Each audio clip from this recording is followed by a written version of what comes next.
اعوذ باللہ من الشیطان الرجیم بسم اللہ الرحمن الرحیم اللہم صلی علی محمد وعلی محمد۔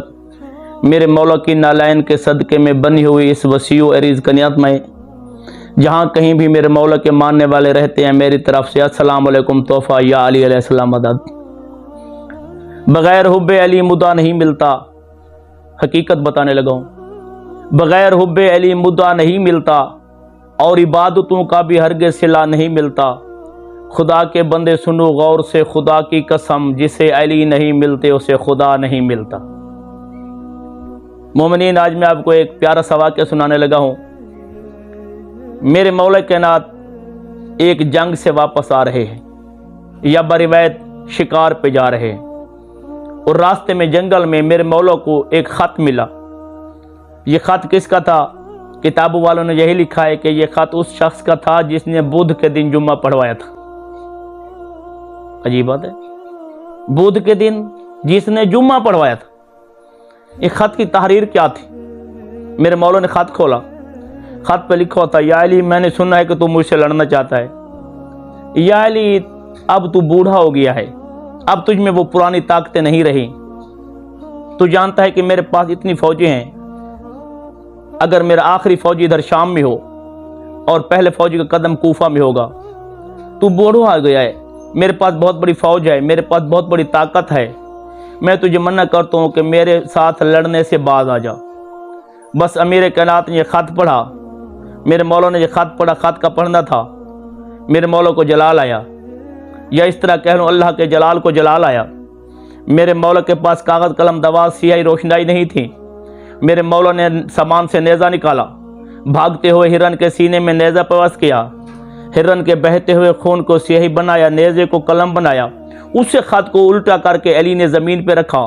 میرے مولا نے لکھنا شروع کیا، میں ہوں عبد خدا ناصر مصطفیٰ، میرے دل میں شریعت کا احساس ہے۔ پڑھنا آتا ہے تو غور سے پڑھ ذرا، میرا ہر لفظ جرت کا عکاس ہے۔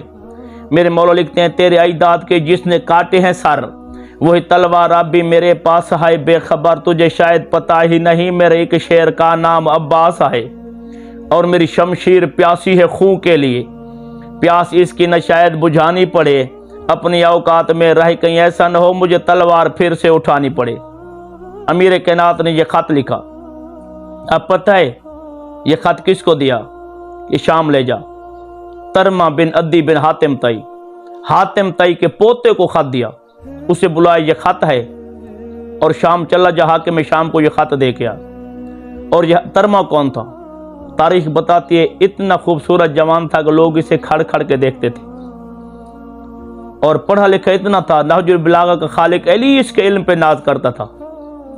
یہ سامنے آ کھڑا، میرے مولا کی طرف دیکھ کے کہتا ہے، مولا یہ صرف خط دیا ہوں، یہ اسے پکڑ کے تیرے دربار میں لے آؤں۔ اوئے ہوئے ہوئے، نہیں ترما یہ صرف خط دیا۔ علی سے خط لیا اور اپنی امامے میں رکھ لیا۔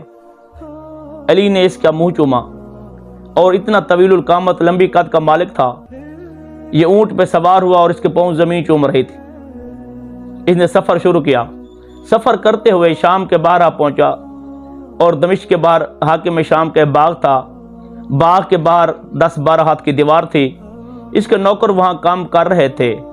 جب ترما پہنچا، اس کے نوکروں نے دیوار کے اوپر سے ایک آدمی کا سر دیکھا، حیران ہو گئے، اتنی قد کا مالک کہاں سے آ گیا ہے؟ یہ دوڑتے ہوئے ترما کے سامنے آ گئے۔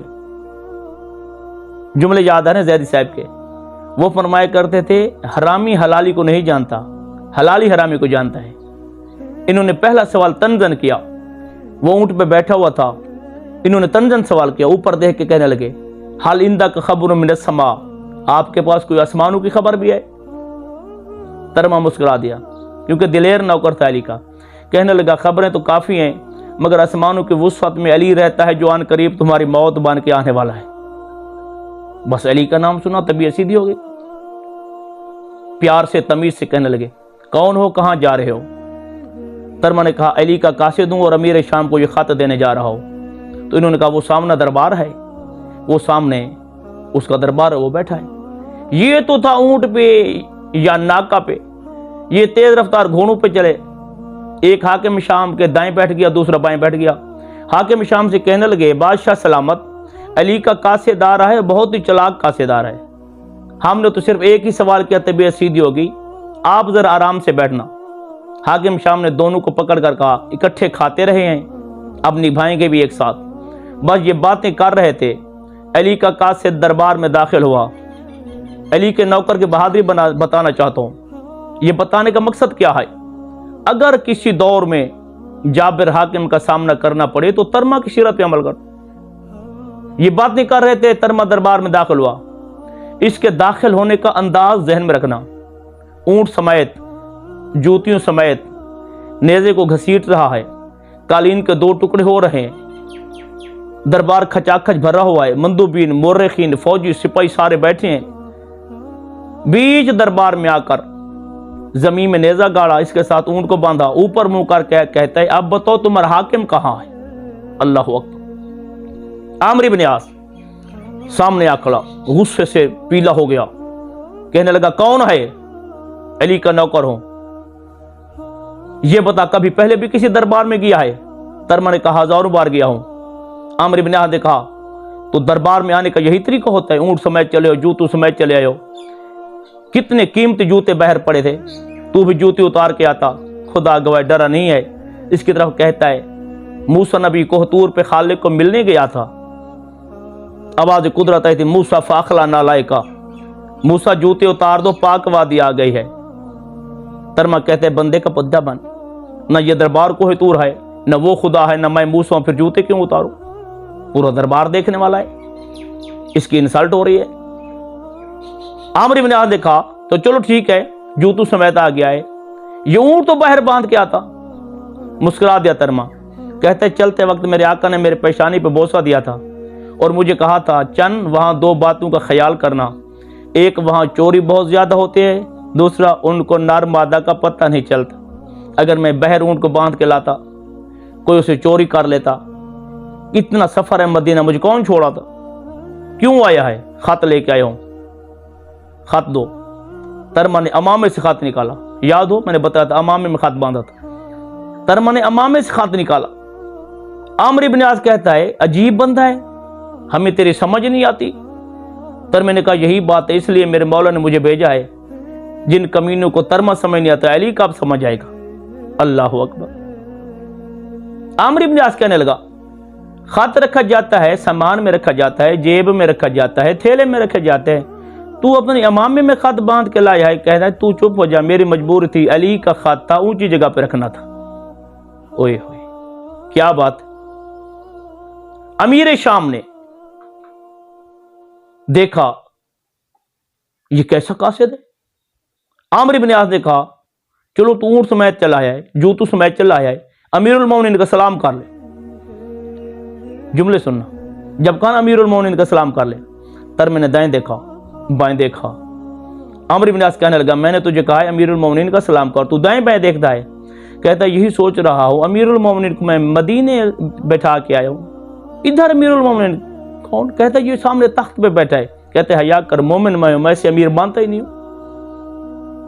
امیر شام نے خط پڑھا اور خط کا جواب لکھا یا علی تیرا قاصد آ گیا ہے، اونٹ سمیت چلا آیا ہے، جوتوں سمیت چلا آیا ہے، بھرت دربار تھا، نہ میرا سلام کیا، قالین کے دو ٹکڑے کر دے، کل ہی کے بیت المال سے نئی قالین لی تھی، پورے بھرے دربار میں ہماری انسلٹ ہوئی ہے۔ یا علی میں نے تجھے پہلے بھی خط لکھا تھا کہ تو بوڑھا ہو گیا ہے، میرے ساتھ جنگ نہ کر، میرے پاس اتنی فوج ہے کہ جس طرح آسمان پہ ستارے ہیں، میرے پاس اتنی فوج ہے جس طرح زمین پہ رائی کے دانے ہیں، کس کس ستارے سے لڑے گا، کس رائی کے دانے سے لڑے گا؟ بس اچھی بات ہے مجھ سے جنگ نہ کر، باز آ جا۔ یہ خط لکھا، خط بند کیا، سرکاری مہر لگئی، اور دنیا کا پہلا مہمان ترما ہے جسے میزبانوں نے کہا اچھا خدا حافظ۔ ترمے کے ہاتھ میں خط آیا، ترمے نے ادھر خط کھول دیا۔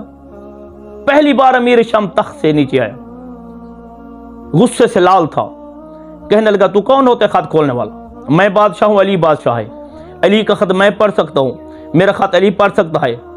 کہنے لگا میں پڑھ بھی سکتا ہوں، میں جواب بھی دے سکتا ہوں۔ تو امیر شام نے کہا تو پڑھا ہے خط؟ نہیں پڑھتا ہوں۔ اچھا پڑھ لے خط۔ اب ترما خط بھی پڑھ رہا ہے، ہنس بھی رہا ہے، مسکرا بھی رہا ہے۔ امیر شام نے کہا کیوں ہنستا ہے؟ کہنے لگا کیا بات ہے بادشاہ سلام، یہی خط تھا جو میں علی کو دیتا، اس میں لکھا ہوا کیا ہے؟ حیران ہو گیا حاکم شام، کہنے لگا تجھے نظر بھی کچھ نہیں آتا؟